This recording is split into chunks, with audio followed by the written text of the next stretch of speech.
नमस्कार students. Okay classes के YouTube channel में आप सभी का एक बार फिर से स्वागत है। जैसा कि आपको पता होगा, कल यानी कि 7 जुलाई से आपका ICAR टेक्नीशियन का जो री एग्ज़ाम है वो शुरू हो चुका है। तो आज के इस वीडियो में यानी कि कल का जो पेपर हमने देख लिया कि कहाँ से प्रश्न पूछे गए, किस टाइप के प्रश्न पूछे जा रहे हैं, तो उन्हीं प्रश्नों के आधार पर मैं आपके लिए लेकर आया हूँ। यहाँ पर लिखा भी है पेपर एनालिसिस पर आधारित GK GS के प्रश्न। तो कल का जो पेपर था उसके आधारित पर मैं GK GS के कुछ महत्वपूर्ण प्रश्न आपके सामने एक्स्ट्रा फैक्ट के साथ लेकर आया हूँ। तो जिनका भी पेपर अभी तक नहीं हुआ, यानी कि आज जिनका पेपर है या फिर 10 तारीख को जिनका पेपर है, वो इस वीडियो को ज़रूर देखें, क्योंकि इस वीडियो से बहुत सारे प्रश्न आपको पेपर में हूबहू मिलेंगे। तो शुरू करते हैं इस वीडियो को बिना किसी देरी के। जैसा कि आप यहाँ पर देख सकते हैं, 2011 की जनगणना के अनुसार भारत में जातियों का प्रतिशत बताओ। अब देखो, ये प्रश्न मैंने इसलिए लिया है क्योंकि कल के पेपर की जो सेकंड शिफ्ट थी, उसमें ये पूछा गया था कि भारत में अनुसूचित जनजातियों का प्रतिशत कितना है। अब ये तो पूछ लिया, अब हो सकता है कि अनुसूचित जाति पूछ ले, हिंदुओं का प्रतिशत पूछ ले, मुस्लिमों का प्रतिशत पूछ ले, तो इसलिए मैंने इस प्रश्न को आपके सामने रखा है। तो देखो, अनुसूचित जनजातियों का प्रतिशत कितना है? 8.6%। अनुसूचित जातियों का प्रतिशत कितना है? 16.6%। हिंदुओं का प्रतिशत कितना है? 79.8%। अब आप बोलोगे सर प्रतिशत तो 100 होता है, तो 16 को 8 को और 79 को जोड़ेंगे तो ये तो 100 से ज़्यादा हो जाएगा। लेकिन देखो, ठीक है, आपकी सोच 100 से ज़्यादा हो जाएगा, लेकिन अनुसूचित जनजाति और अनुसूचित जाति ये आपके हिंदू और मुस्लिम जो कास्ट है उसमें आती हैं। तो ये 79 में अनुसूचित जनजाति भी इंक्लूड है और अनुसूचित जाति भी इंक्लूड है। ठीक है, तो हिंदुओं का प्रतिशत कितना है? 79.8%। मुस्लिमों का प्रतिशत कितना है? 14.2%। ईसाइयों का प्रतिशत कितना है? 2.3%। तो ये है आपकी 2011 की जनगणना के अनुसार भारत में जातियों का प्रतिशत। अनुसूचित जनजाति है 8.6%, जनजाति 8.6, जाति है 16.6, हिंदू है 79.8, मुस्लिम है 14.2 और ईसाई है 2.3%। तो आई होप आपके ये समझ में आया होगा, और मुझे जहाँ तक उम्मीद है आपके जो पेपर में यहाँ से प्रश्न पूछे जाएंगे। अगले स्लाइड पर बढ़ते हैं। तो देखो, कल के पेपर में प्रश्न आया था कि खाने के सोडे का रासायनिक सूत्र बताओ। तो सूत्र होता है NaHCO3, बोला जाता है सोडियम बाइकार्बोनेट। तो उसी पे आधारित मैंने बहुत सारे सूत्रों को यहाँ पर रखा है कि हो सकता है कि अगले शिफ्ट में आपसे पूछ ले कि जिप्सम का सूत्र क्या होता है। तो जिप्सम का सूत्र होता है CaSO4 डॉट में 2H2, जिसको बोला जाता है कैल्शियम सल्फेट। धोने के सोडे का सूत्र होता है Na2CO3, जिसको बोला जाता है सोडियम कार्बोनेट। खाने का सोडे का बता दिया NaHCO3 sodium bicarbonate. Bleaching powder या व्यंजक चूर्ण का सूत्र क्या होता है? तो CaClO का होल ट्वाइस, यानी कि इसको बोला जाता है कैल्शियम हाइपोक्लोराइड। कास्टिक सोडे का सूत्र होता है NaOH, जिसको बोला जाता है सोडियम हाइड्रोक्साइड। संगमरमर का सूत्र होता है CaCO3 कैल्शियम कार्बोनेट, संगमरमर का सूत्र होता है। अब देखो, धोने के सोडे में और खाने के सोडे में कन्फ्यूज़न पैदा हो सकता है कि कौन सा सूत्र धोने का सोडे का होता है और कौन सा खाने का सोडा होता है। तो देखो, खाने का सोडा कहाँ पर मिलता है? रसोई में। रसोई में कौन काम करती है? बाई काम करती है। तो जिसमें बाई लगा होगा वो होगा खाने का सोडा, और जिसमें बाई नहीं लगा होगा वो होगा धोने का सोडा। तो जिप्सम का सूत्र CaSO4 डॉट में 2H2, धोने का सोडा Na2CO3, खाने का सोडा NaHCO3, ब्लीचिंग पाउडर या व्यंजक चूर्ण CaClO का होल ट्वाइस, कास्टिक सोडे का NaOH और संगमरमर का CaCO3 सूत्र होता है। तो आई होप ये प्रश्न भी आपके समझ में आ गया होगा। अब बढ़ते हमारे अगले प्रश्न की तरफ। अब देखो, ये प्रश्न मैंने इसलिए लिया है क्योंकि कल का जो पेपर था उसमें यहाँ से 2 प्रश्न पूछे गए थे। एक तो प्रश्न ये पूछा था कि 1 डेकामीटर कितने मीटर के बराबर होता है, और दूसरी शिफ्ट में प्रश्न पूछा था कि 1 नैनोमीटर कितने मीटर के बराबर होता है।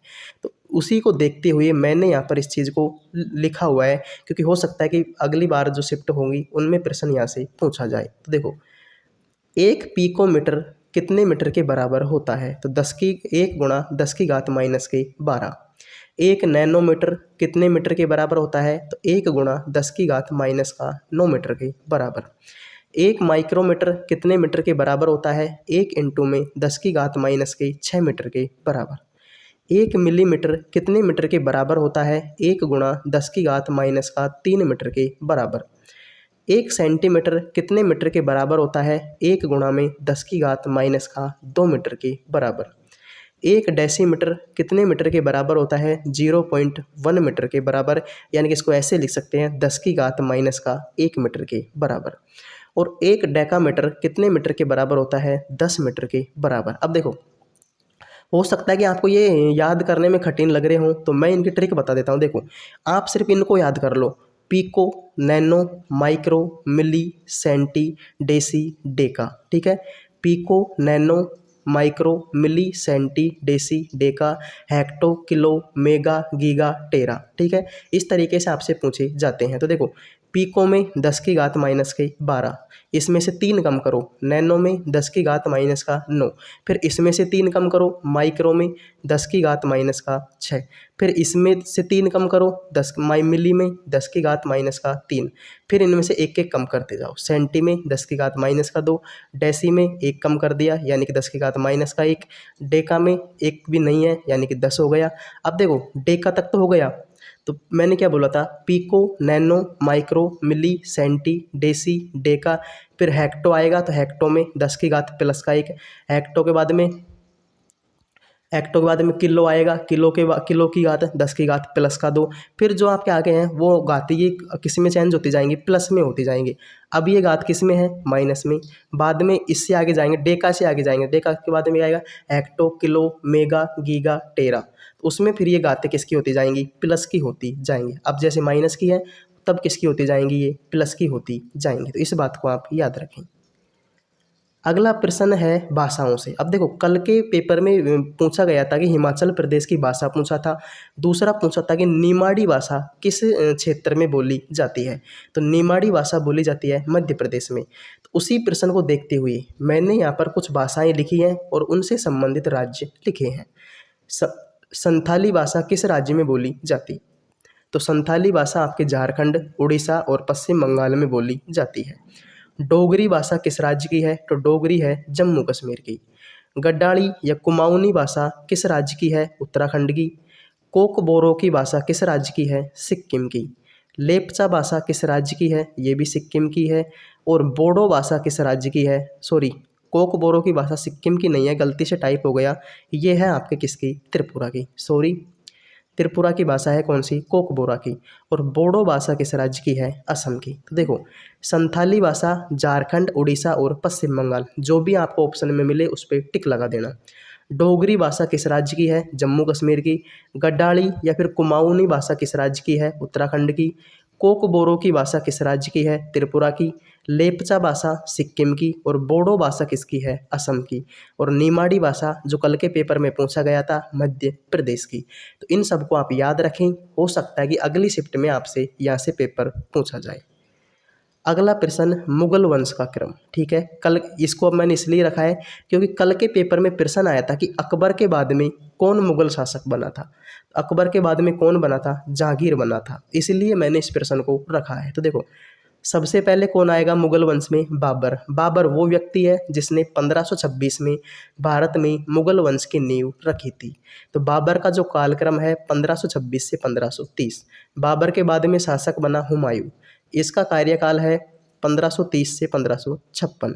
ठीक है, फिर अकबर आएगा, अकबर का कार्यकाल है 1556 से 1605। अकबर के बाद में जहांगीर बना 1605 से 1627। शारजहाँ बना 1628 से 1658। औरंगजेब आया उसके बाद में 1658 से 1707। फिर उसके बाद में बहादुर शाह फर्स्ट आया 1707 से 1712।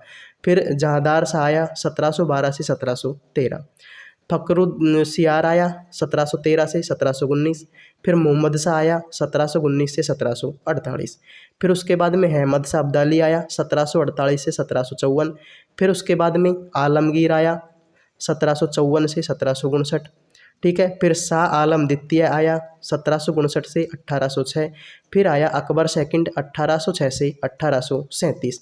फिर इसके बाद में अंतिम मुगल सम्राट कौन था? बहादुर शाह द्वितीय। बहादुर शाह द्वितीय।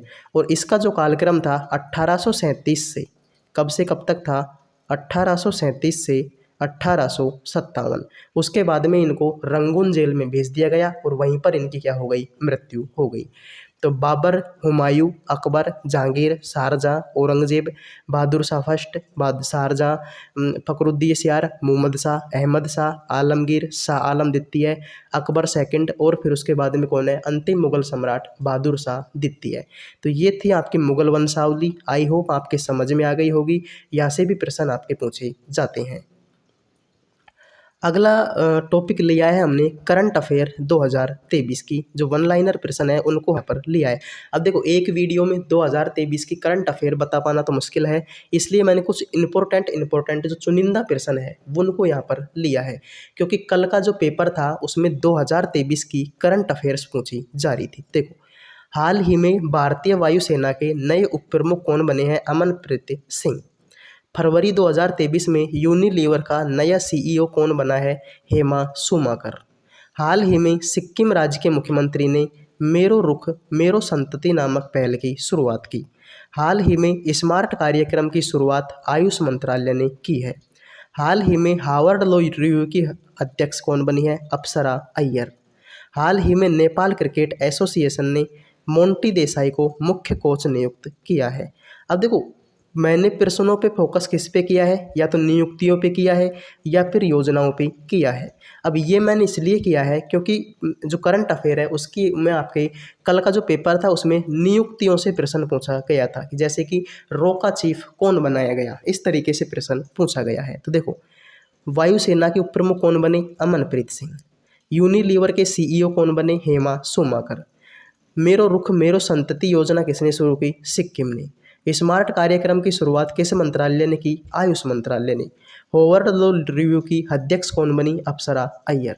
नेपाल क्रिकेट एसोसिएशन की अध्यक्ष कोच कौन बने हैं? मोंटी देसाई।